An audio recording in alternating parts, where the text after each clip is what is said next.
Мына биз азыр посольствого көрүп отурабыз. Айта кетсеңиз азыр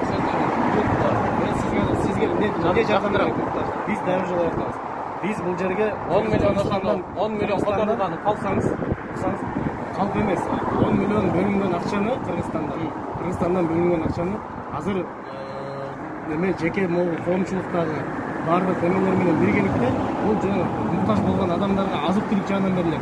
Акчалай жардам берилбейт, ошону туура түшүндүрүңүздөр.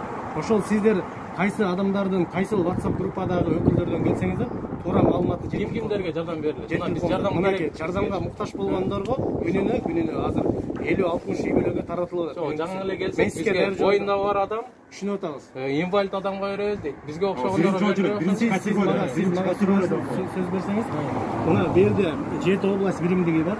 Жети областтын активисттери, райондук, айылдык башчылар менен биргеликте азыр келип атышат. Азыр көрдүңүздөр, аркасынан келишет дагы.